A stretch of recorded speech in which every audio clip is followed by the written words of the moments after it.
Velkommen til Historietimen. Mit navn er Gert Pilegaard, og nu vil jeg tage jer med på en rejse igennem tiden. Jeg vil tage jer med helt ned i muldjorden, og så skal vi finde velfærdsstatens rødder.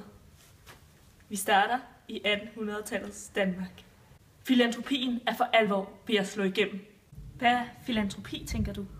Jo, filantropi er et gammelt ord for privat velgørenhed til fattige. Ja, altså kort sagt var filantropi altså, når private mennesker besluttede sig for at stifte en organisation for at hjælpe de fattige.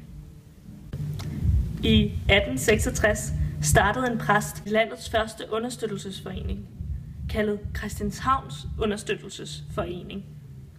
Denne forening havde til formål at sørge for, at værdigt trængende ikke behøvede at søge fattighjælp, og dermed kunne beholde sine borgerrettigheder. På den måde fik præsten også mulighed for at vise sin næstekærlighed til de fattige.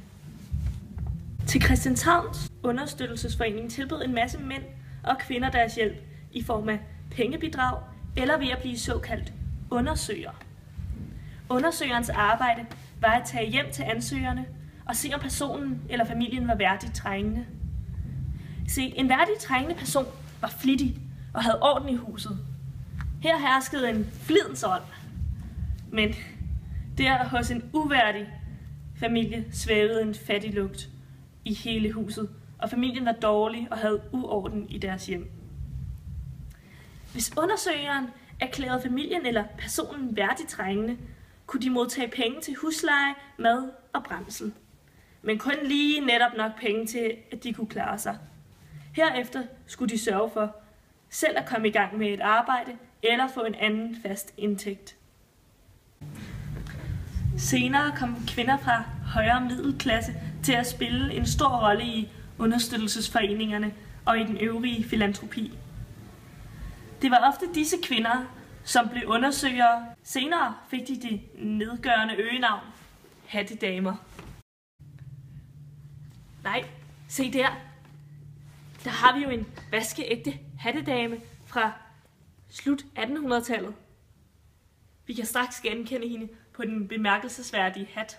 Navnet hattedamerne opstod, da kvinderne inden for understøttelsesorganisationerne altid bar en stor hat, når de var ude at besøge ansøgernes hjem.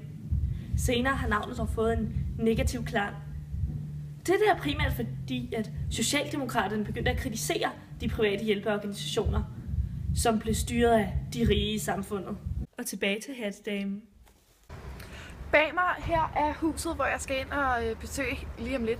Så skal jeg så finde ud af, om de her to familier, om de er værdige eller uværdige til at modtage min gavmilde hjælp. Jeg ser mig selv som en meget næstekærlig person, og så er jeg selvfølgelig også en god husholderske derhjemme.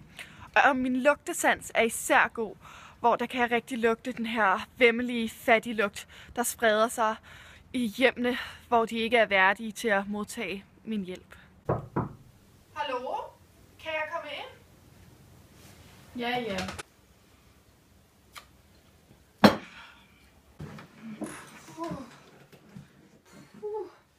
Ej, men altså, det er jo et typisk eksempel på en meget uværdig familie.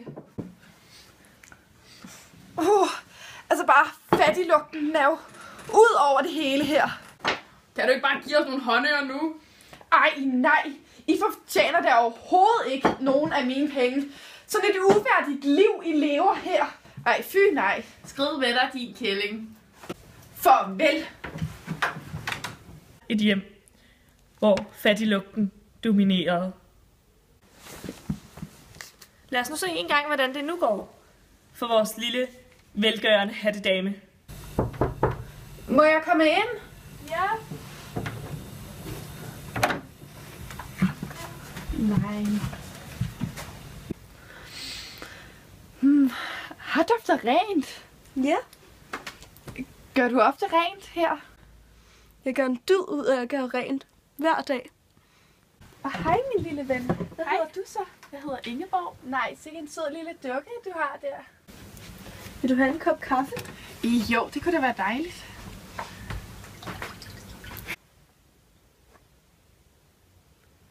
Hvad med faderen af huset? Hvor er han henne? Han er ude at søge job. Flittigt.